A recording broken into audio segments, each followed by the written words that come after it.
টানা বৃষ্টিতে গ্রামের সকল কৃষকদের যখন নাজেহাল অবস্থা, তখন গ্রামের এক কৃষক গোপাল স্বল্প কিছু সঞ্চয় নিয়ে দিন পার করছে।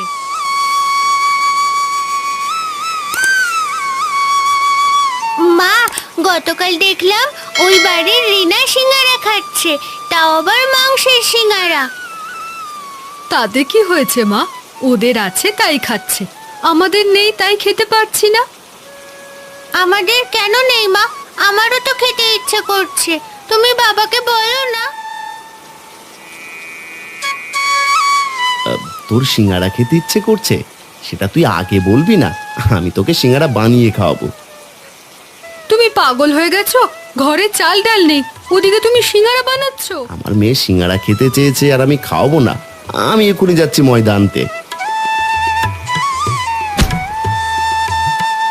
এই বলে গোপাল বৃষ্টির মধ্যেই বেরিয়ে যায়।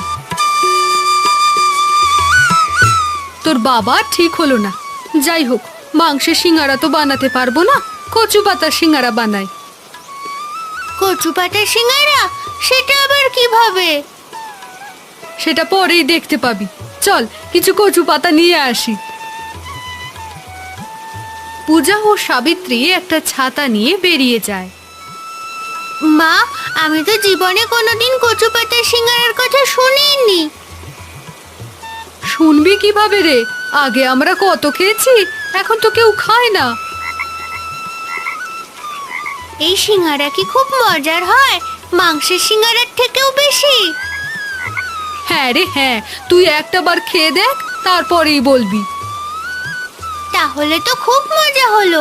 এখন থেকে ঘন ঘন সিঙ্গারা খেতে পারবো, আর চিন্তা করতে হবে না।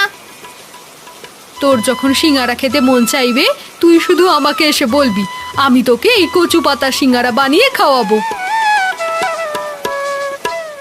অন্যদিকে সিঙ্গারা বানানোর জিনিসপত্র কেনার জন্য গোপাল মুদির দোকানে উপস্থিত হয়। কি গোপাল দাদা, এই বড়া বৃষ্টিতে আমার দোকানে এসেছো কিসের জন্য? আর বলো না ভাই, আমার মেয়েটা সিঙ্গারা খেতে চেয়েছে, তাই তো কিছু কেনাকাটা করতে এলাম। সিঙ্গারা খেতে চেয়েছে? বেশ বেশ, এই বর্ষায় গরম গরম সিঙ্গারা খেতে ভালোই লাগবে। এই জন্যই তো বৃষ্টিতে ভিজে ভিজে চলে এসেছি। দাও দেখি, আমাকে 1 কেজি ময়দা দাও। বেশ, সে না হয় বুঝলাম, কিন্তু তোমার কাছে পয়সা আছে তো? আহা, এমন করছিস কেন? জানিস তো এই বর্ষায় সবার অবস্থাই কত খারাপ। হবে না গো, হবে না। এখন তুমি বলো কি করবে? তুমি তাহলে দাও, আমি 2 দিন পরে দিয়ে দেবো। এই 2 দিনের কথা বলে এত কিছু নিচ্ছ, মনে থাকে যেন 2 দিন পরে কিন্তু টাকা আবার দিয়ে দিতে হবে আমাকে। থাকবে গো থাকবে, তুমি দাও। আনন্দ সব কিছু প্যাকেট করে গোপালের হাতে দিয়ে দেয়। পরে সমস্ত কিছু জোগাড় যন্ত্র করে সাবিত্রী সিঙ্গারা বানাতে শুরু করে। হে, কি মজা কি মজা! আমি এত তাড়াতাড়ি সিঙ্গারা খেতে পারবো, আমি তো কল্পনাও করিনি বাবা। শুধুমাত্র অভাবের কারণে রে মা, না হলে তুই যখন যা চাস তখনই তাই তোকে দিতে ইচ্ছে করে। তাতে আমার একটুও খারাপ লাগে না বাবা। আমি তো বুঝি আমাদের সংসারের অবস্থা। আমার মেয়েটা ভালোই বুঝদার হয়ে গেছে। দাও দেখি, আমার মেয়েটাকে সিঙ্গারা দাও। দাও দাও, আমি আজকে মন ভরে সিঙ্গারা খাবো। বাইরে বৃষ্টি হচ্ছে, সবাই মিলে মজা করে সিঙ্গারা খায়। অন্যদিকে গোপালের প্রতিবেশী সরলা তার গয়না হারিয়ে পাগল প্রায় হয়ে যায়। কোথায় গেল আমার গয়নাটা? আরে ও রিনা, ওভাবে বসে আছিস কেন? একটু খোঁজ না। আর খুঁজেই বা কি হবে মা? সকালে দেখেছিলাম ওই বাড়ির গোপাল কাকার বউ আর মেয়ে এসেছিল আমাদের বাড়িতে। কি বললি তুই? ওরা এসেছিল? তুই ঠিক দেখেছিস তো? আমি যদি না দেখি তাহলে বললাম কিভাবে? আন্দাজে বলেছে নাকি? আমি দেখেছি বলেই বলছি। তাহলে আমি নিশ্চিত আমার এই গয়না ওরাই চুরি করেছে।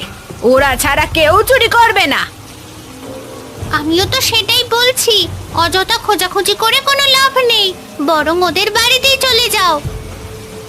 চল তাহলে, আজকে ওদের একদিন কি আমার একদিন। ওদেরকে আমি গ্রাম ছাড়া করবই করব।